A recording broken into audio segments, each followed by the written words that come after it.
Can you all please stand?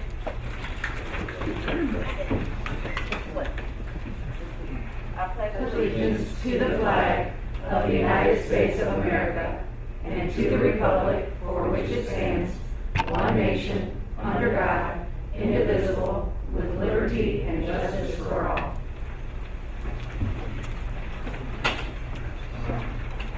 Under the provisions of the Public Meetings Law of the State of Missouri, the board must adopt by roll call vote an agenda that includes the time, date, place, and tentative agenda for the meeting. A copy of the notice and agenda for this meeting was posted on Tuesday, July 10th, 2018, at the Administration Center, 1005 Waterford Drive, Florissant, Missouri. At the same time, copies of the notice and agenda were mailed to major radio and television stations, to 3 newspapers, to all municipalities, schools in the district, and posted on the district website. May I get a recommendation to adopt the agenda as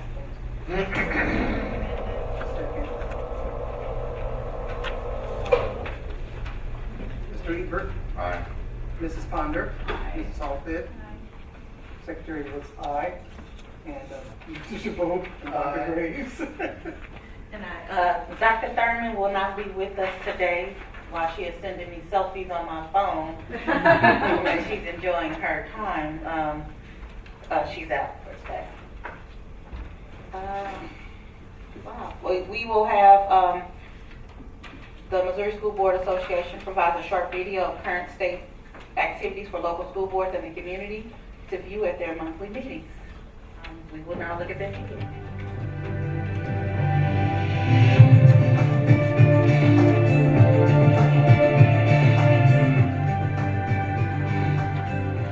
Hello everyone, and welcome to the Missouri School Boards Association's board report for the month of July. We thank you for the opportunity to share some news and information during a few minutes of your board meeting. We begin with a look at the revitalized State Board of Education. The State Board held its first meeting in 6 months in June after Governor Mike Parson appointed 2 members to the board, giving the board a quorum of 5 members needed to conduct business. Governor Parson appointed Peter Hershend of Branson and Carol Hallquist of Kansas City to the State Board. Hallquist is the founder of a nonprofit organization that matches retired business professionals with urban superintendents, and she's a former executive with Hallmark Cards. Hershend is from Branson and returns to the State Board after having previously served 3 terms as a member. Hershend says he expressed an interest in returning to the State Board of Education. I was not happy when I was requested to unserve. I guess that's what happens when you go off the board. And why is that?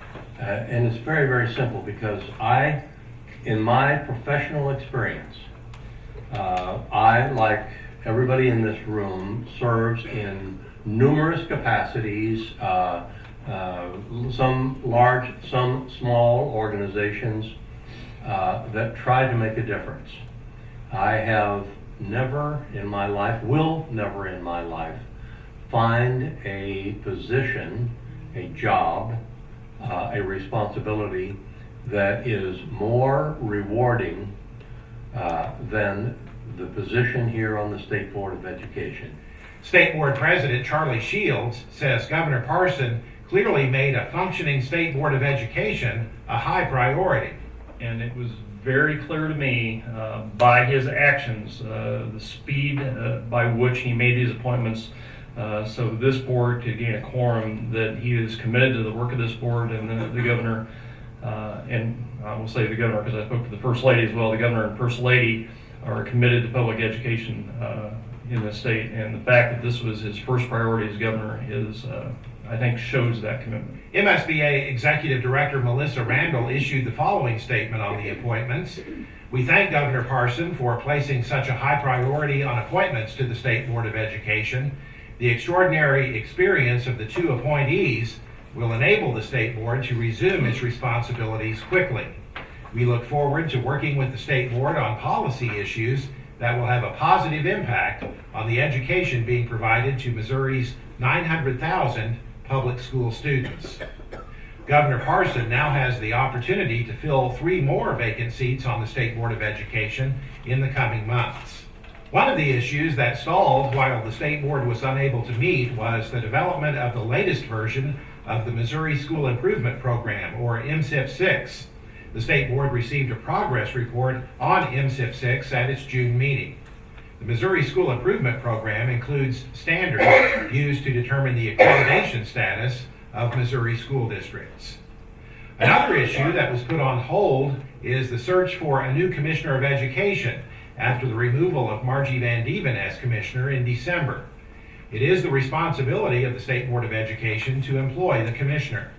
State Board President Charlie Shields says the board is in no hurry to hire a new commissioner because of the solid leadership of interim Commissioner Roger Dorson, but the process does need to resume.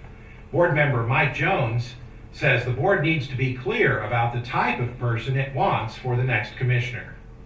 We should be very explicit about, do we think we need a change in direction, or as a policy body, or we fundamentally satisfied with the direction in which we're going, so that anybody who applies, but also all the stakeholders that have an interest in what we do on this issue will know what our reasoning was going into it.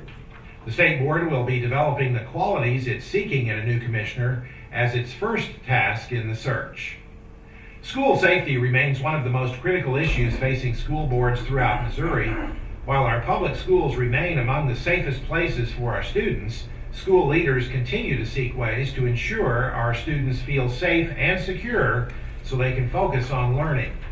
School board members, administrators, school resource officers, law enforcement officials, and others gathered last month for the annual Safe Schools and Colleges Conference sponsored by MSBA's Center for Education Safety. Among those attending was Willow Springs School Resource Officer Glenn Moore. This year it was again about relationships, and the key for me is we always try and build that at our school, but we gave me a different perspective this year. We often do that among our school population, but to gain a broader perspective and influence among the community, not just the parents, but other community members and stakeholders. It really helps if you have a major incident or even something just routine to have those relationships in place and established. So working with not only your board members, but administration and teachers, et cetera, that are here today, that is a very good process. It helps build that and spread it exponentially. The Safe Schools and Colleges Conference included speakers and workshops on a wide range of school safety issues. Be sure to take advantage of the programs and services offered by the Center for Education Safety as you consider safety and security issues in your school district. Registration is now open for the 2018 MSBA Annual Conference. The event is scheduled for September 27th through the 30th at the Lake of the Ozarks, and once again will feature more than 100 breakout sessions and some outstanding keynote speakers, all designed to help board members and administrators improve their leadership skills. You can register for the annual conference through the MSBA website. That's it for this month's edition of the MSBA Board Report. Thanks for allowing us to have some time at your board meeting, and so long from Columbia. Okay, this portion of the meeting is allocated for the board to provide an update of current activities and events in the district that may be of special interest to board members and the community. Mr. Ebert? Nothing. Ms. Fonda? Yes, I have an update. So we recently, some of us shuffled our strategic plans around, so I am now doing accreditation and achievement. So I have a few things to share. So over 70 teachers, ISLs, and administrators participated in the Math Pact Fluency PD led by Adam Smith. The goal was to increase teacher understanding of fact fluency, research and development, supportive activities for K-8 students to use during math instruction. Over 100 teachers, principals, and ISLs took part in professional development, led by Jen Kreisen, for the new elementary reading curriculum set up for implementation this school year. Preparation is underway for the August 3rd ILT Day, which will include the state mandated dyslexia training for all staff and the first session of PBIS PD of the year. Block scheduling training will occur on July 18th for lead teachers, administrators, and central office staff in preparation for supporting professional development at the secondary level for the upcoming school year as we transition to an 8-period AB day. Summer school is finished July 3rd, and they will be sharing another update with me come September. New teacher orientation kicks off July 26th through the 31st, and preparations are underway with curriculum specialists, building leaders, district PDC, and mentors. And lastly, all administrators are being recertified by NEE in July to continually collaborate effective feedback through our teacher evaluation tool. And that is all. Thank you, Ms. Ponder. As I stated, Dr. Thurman is not here, and I don't believe we will have a discipline, any issues. No? All right, no disciplinary, no referrals this time, right? Wonderful, great job. Ms. Hodson. I have the privilege of moving back to the talent, and I know Philip is just thrilled to death that I'm back. And we are busy right now. They are busy right now hiring and getting in services and things like that ready for the school year and getting everybody in place. Correct? All right. Thank you. All right. Ms. Howard. Good evening, everyone. I'm working on the Build Community Engagement, Engage Stakeholders. The district was well represented at the Ferguson 4th of July parade that was Saturday, June 30th. With our combined marching band, students participating in community groups such as swim team, the board float, and the board, we won for the best float. And here's our trophy, Mayor's Choice Award. Our float had sand, beach sand. It had a pool. It had inflatable balls. We had the chairs with the canopies on it, and we had our feet in the pool because it was hot. Thank you, Terry, very much. Congratulate the team effort was from the facilities and the communications department put that on. So big thank you for them. We also, the highlight of that was distributing nearly 300 books to families along the parade route. So that was a great thing. The district administrative office had moved to our new location at 8855 Dunn Road in Hazelwood near 170 and 270 interchange west of Graham Road. All services other than student services for transcripts and admissions are now at the new location. And our board meetings will be held at the new facility beginning in August. Our administration office that is still here is open to enroll new students during regular business hours in Building B here at the center on Waterford and Florissant. Attendance is so important to student success, and we're hopeful that parents of new students as well as our returning students will ensure that children start the year off strong and are present the first day of school, which starts on August the 9th. We will have our summer graduation at 6:00 p.m. on the night of our board meeting, which is at Wednesday, August the 8th. In order to kick off the school year with a strong start, the district has expanded the ever-popular Book to School Fair. This year, Back to School Festival is August 4th, that's on a Saturday, and begins with a new event. The Back to School Parade will begin at Mark Twain Student Support Center at 9 a.m. and travel west on Durhake, then north on Waterford before ending at the old Administration Center here at 1005 Waterford for the Back to School Fair, which runs from 10 to 1 and will feature your traditional favorite activities with booths from every school, performances from our stage, a bounce house, and other inflatables, interactive art, games, and free food. We always have a great turnout, and we hope to see more families at this year's fair. And these are just some of the ways the district is connecting with stakeholders and want to encourage everybody to use the website, the www.fergusonflorida.org. You can go in there. We have parent portal, menus, staff directories, media, and much more. And that's some of the ways that we connect with all our stakeholders and community. And so the district is committed to building connections with all our stakeholders to benefit all of our students. Thank you very much. Good evening. I want to thank Connie for giving my report. So I have nothing to say. Oh, other than I'm on the infrastructures and processes now, but Connie gave my report. Thank you. Yeah, Connie actually spoke for all of us this evening. Thank you, Connie, for a thorough report. I'm looking to figure out something to say.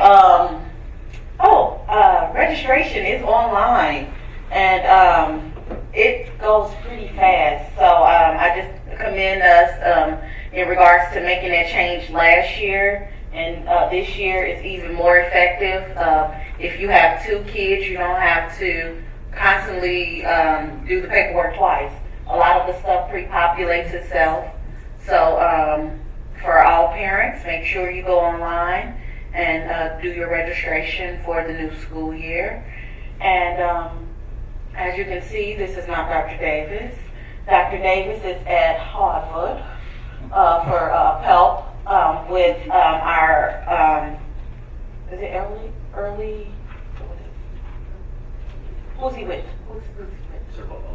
Elementary, yeah. So I'm like, who is he with? Okay, so he's with our elementary principals for our positive practices for this year. So I believe we'll have a thorough report when he returns in August for that board meeting. And I will now turn it over to Mr. LaRue. Oh, I keep forgetting Ms. Laura. I need to forget. Come on, Ms. Laura. I really don't have much. I don't know if that's, I'm just going to talk about it. But we did meet today and start trying to work through, we have a couple of agreements out there. So we're particularly the one that talks to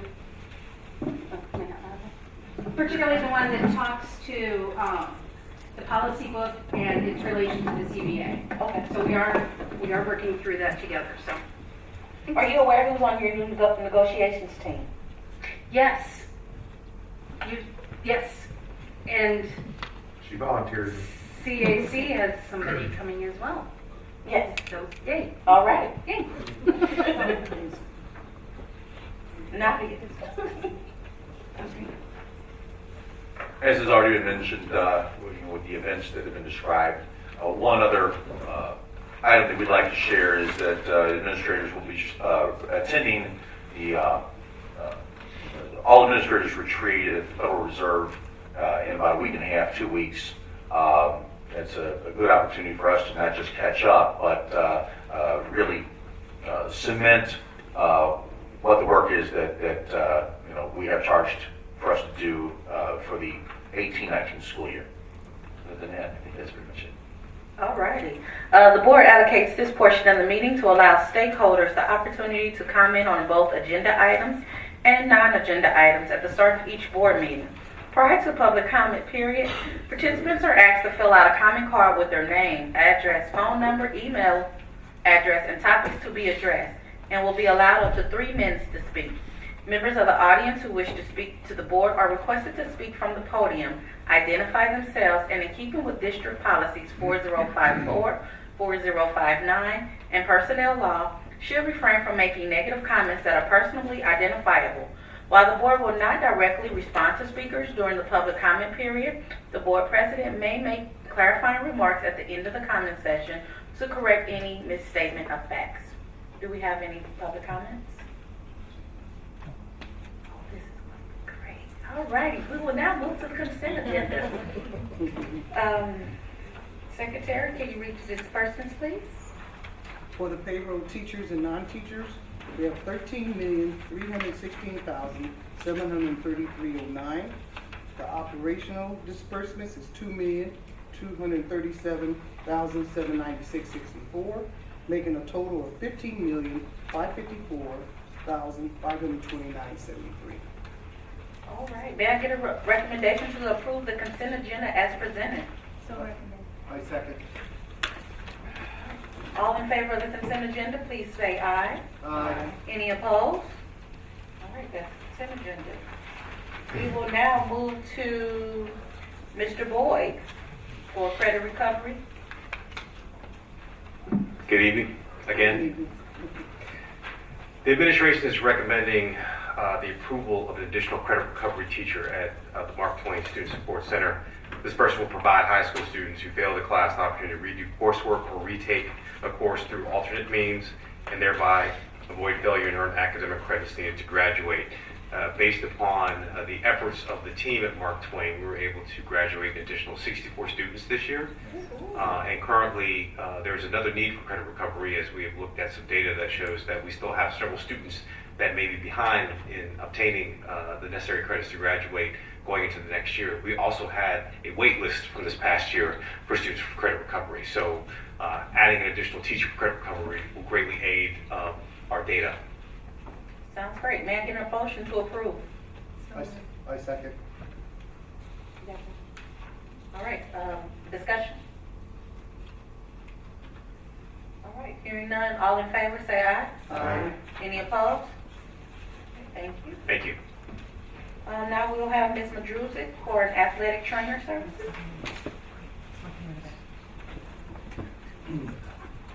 Good evening, Board. I've asked Mr. Beals to come up with me because he was part of this process, so I wanted to make sure he was here to answer any questions you may have. Administration issued an RFP for athletic trainer services on June 20th, 2018. We did send it out and posted it on the website. 2 vendors did provide an RFP for us. These athletic training services provide on-site injury care and provide treatment for any injuries that are sustained by student athletes during school athletic events. Trainers do provide services for all home basketball, softball, wrestling, soccer, cross-country, basketball, and track events. They will also provide services for away games for the varsity football games. Other services do include preseason practices, preseason scrimmages, and also they will work at tournaments as needed and other events. The district also requested additional 10 days in the summer for whenever the students come and have practice. Like I said, 2 vendors did respond, and they were evaluated based on their qualifications, experience, references, and their fee. Both vendors were highly qualified. However, Athletic Care did provide the lower fee of $90,000 annually with a 3-year option to renew at the same price. Administration is recommending the award for athletic training services for the 18-19 school year to be awarded to Athletic Care Sports Health Foundation. May I please have a recommendation for the athletic? So moved. Second. Discussion? Hearing none, all in favor, say aye. Aye. Any you very opposed? much. All right, there you go. Thanks, guys. All righty. And last, Mr. LaRue, please. We're here to present to the board is the board member conflict of interest and financial disclosure. Every 2 years, Missouri school districts are required to approve a policy on board member conflict of interest and financial disclosure. Ferguson-Florson's Board of Education is asked to readopt its current policies on board member conflict of interest and financial disclosure in Policy 4036 and Appendix R, which is BP-5. All righty, can I have a recommendation to approve the readoption of policy 4036? Second. Any discussion? Hearing none, all in favor say aye. Aye. Any opposed? All righty. Is there any more business of board? Hearing none, I would like to call this meeting adjourned.